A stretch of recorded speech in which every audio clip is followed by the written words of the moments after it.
Welcome back. Today I'm going to talk to you about my favorite topic, the importance of setting goals. I love this topic because I know it's had such an impact on my life and so many people that I've coached and I've actually worked with, and what I've seen them achieve over their lifetime is amazing, and I feel like I just want to share that with as many people as possible. So looking back at goals, a lot of people ask, are they important? Do they need to write goals? Do they need to write them down? What is the chance that they're actually going to achieve those goals? So what I thought I would do is I would go and do a little bit of research. So the first bit of research that I did was I went and found a study that was done by the 1979 Harvard MBA class. What they did was they took the class and they said to them, out of everyone here, who actually has goals? And lo and behold, you would imagine in Harvard, in the MBA class, most of them would have goals. No, actually 84% of the class had no goals whatsoever. But there were a couple that did. 13% of the class had goals, which weren't written down. Interesting enough though, 3% of that class had goals, they were written down, and they had an action plan of how they were going to achieve them. But it's not what's important about how many of them actually wrote down their goals. They then went back 10 years later and they looked at the class, and the only way for them to actually really assess the success of the class was to look at their actual annual incomes. And what they found was the 13% of the class who had written down goals 10 years earlier were earning double the amount as an annual salary than the 84% of the class who had no goals whatsoever. But more interesting than that is the 3% of the class who had written down goals with an action plan were earning 10 times the amounts of the other 97% of that same MBA Harvard class. And for me, I was like, whoa, that is absolutely amazing. Sold. For me, that makes complete sense that writing down goals is vitally important. I then want to share with you two other stories. One story is about Bruce Jenner, who a lot of you actually know because of meeting up with the Kardashians. He's become famous from what they've done all over social media. But Bruce Jenner, back in the 1996 Winter Olympics, just before the games started, went and did a talk to a bunch of athletes. During his talk, he asked them, who here has goals? Put up your hand. And like you would imagine, every single person that was there in that class or in that talk had goals. He then said, who has their goals written down and with them right now on you at the moment? And there was one person that put up his hand. His name was Dan O'Brien. And guess what happened? Dan O'Brien went on to win a gold medal at the Olympics in the decathlon. So once again, proof is in the pudding that writing down your goals and having goals is so important. Then the next story I want to tell you about is about Bruce Lee. Now, me as a young kid, I grew up wanting to do martial arts, wanting to do karate, wanting to do kung fu, so I watched a lot of Bruce Lee movies, and you saw the success that he had over all the years. But what a lot of people don't know is who he was before he became successful. And I think that's something we forget about so often. We look at the end result, we look at the person that's become successful, and we don't look at what they've actually been through to get there. So what I want to share with you is at the beginning of January 1970, Bruce Lee actually wrote a letter to himself, and he called the letter Secret. And I'm going to read the letter to you. He wrote in his letter, this was in 1970, he wrote, by 1980, so once again 10 years later, I will be the best known Oriental movie star in the United States, and I will have secured $10 million. And in return, I will give the very best acting I could possibly give every single time I'm in front of the camera. And I will live in peace and harmony. And we all know what Bruce Lee went on to achieve. He starred in many blockbuster movies throughout the world. He obviously, he reached his goal of that $10 million, and he did it before the 10 years were actually up. So once again, there's three examples of people that have written down goals and what they've achieved along the way. So hopefully that gives you enough reason why goals are important and why you need to write them down, because the proof is in the pudding. So then what I want to chat about is, when do most people actually set goals? Now, at the beginning of the year, most people set New Year's resolutions. They're out, they're partying, they're having fun with their friends, and it's almost a bit of a joke. My New Year's resolution is going to be, I'm going to lose weight this year. I'm going to start this business. I'm going to start exercising. I'm going to enter that race. And what, lo and behold, happens? Most people never actually continue with working towards the New Year's resolution and never actually hit it. And I've seen this so many times when you go to the gym at the beginning of the year. The gym industry must be the most amazing place ever in January, because everyone wants to be in the gym, everyone wants to lose weight, everyone wants to gain muscle, everyone wants to be fit. And that parking lot in the gym in January is so full. There aren't enough parking days for all the cars.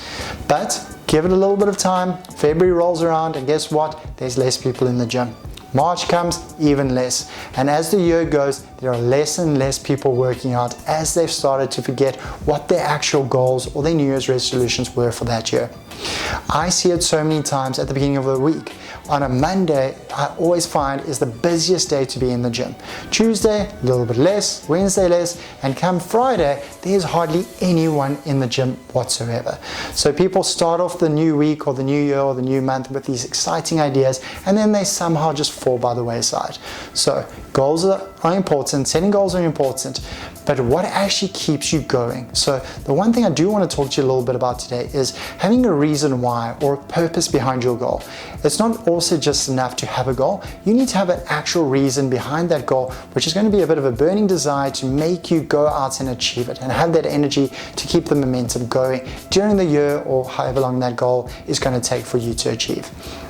So that reason behind it is very, very important. Next, I want to talk to you a little bit about something called the reticular activating system that we all have. I often talk to people, especially people that we work with, when they decide they are wanting to go and buy a new car. And they say to me, Craig, now that I'm wanting to buy this new car, I've bought this new car, I just see it on the roads everywhere. And the interesting thing was that car was there on the roads the entire time. But you weren't conscious and you weren't aware of the fact that the cars were always there. Now what you've done is you've gone to your brain, gone to your mind and said, reticular activating system, this is what I'm interested in. I'm now wanting to become conscious of it. And because I've become conscious of it, all those cars that were actually there on the roads the entire time that I blocked out, because that's what we do, we block out so many stimulus that's happening around us all the time because we can't take it all in. We would go crazy if we had to take in every situation, every picture, every image, every sound that's constantly picking up from our senses. So we only take in and we become conscious of the things that we really want to become aware of.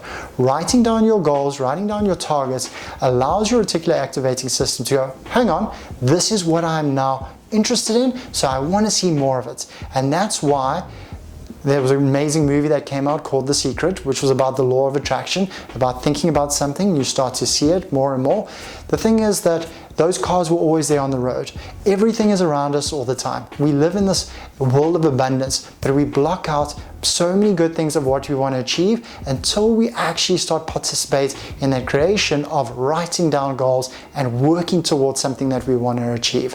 So first and foremost, I want you to spend a little bit of time using your imagination, becoming a kid again, thinking about all the amazing things that you can still achieve in your life. So spend that time now when you're in lockdown, think of what you want to achieve.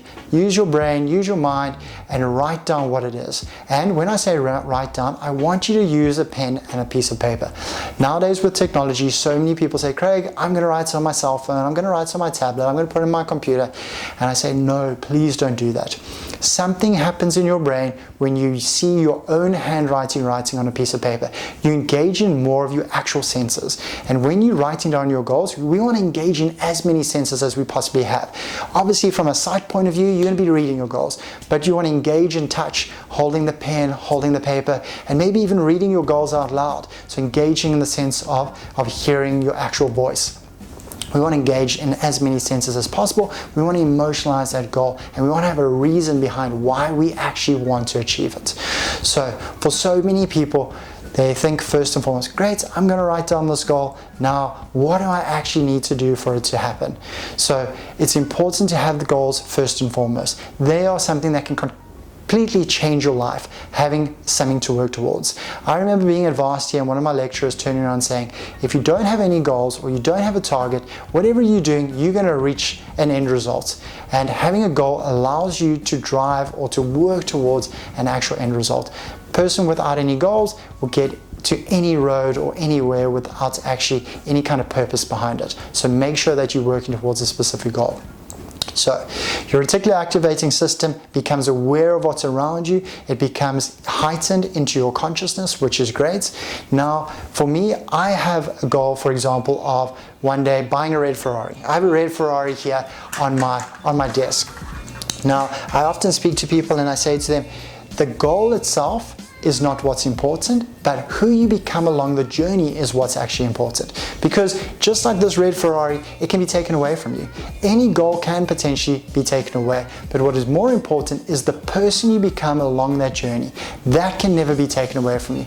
A person who can potentially go and buy a red Ferrari can then go and buy a second one and a third one and a fourth one if they're ever taken away.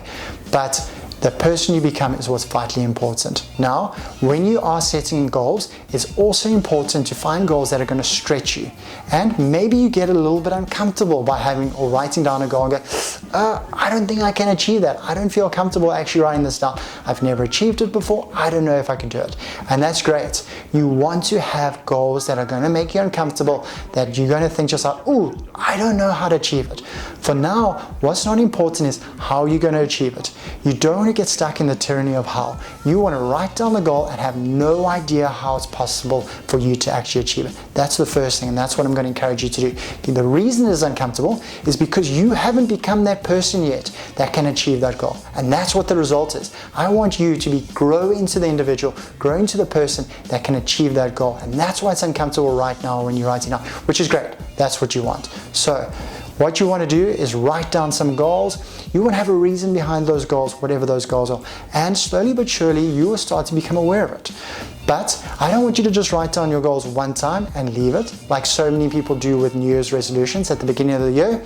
And then they wait until the 31st of December when they're back with their friends, having a good time, and maybe talk about their goals, if they even remember what it was a year later. I want you to make sure you're revisiting them as much as possible. Whether you're reading them on a daily basis, you're writing them down again, over and over again. Why do you want to do that? You want to stimulate your reticular activating system as much as possible. Okay, like anything, going to the gym, you can't just go to the gym one time and expect to be fit and be able to go for one run and now you can go run marathons all the time. No, you have to constantly work on it. It has to become a habit that you work towards on a regular basis. The same thing applies with writing down and setting goals. You have to revisit them on an ongoing basis, reading them regularly, writing them down regularly, so they become more and more conscious, so it creates that energy and that motivation inside you to want to work towards going forward and achieving goals. So I know over my lifetime, I've set some goals and I've worked towards them. Some goals I've hit, some goals I haven't, and there's reasons behind that. But I encourage you all to first and foremost write down your goals and then create emotion behind it, a reason behind it of why you want to achieve it, because I know the impact it's had on my life and I know the impact it can have on all of your lives. So I hope you've enjoyed this video. If you have enjoyed it, please like and please share and click subscribe. Thank you.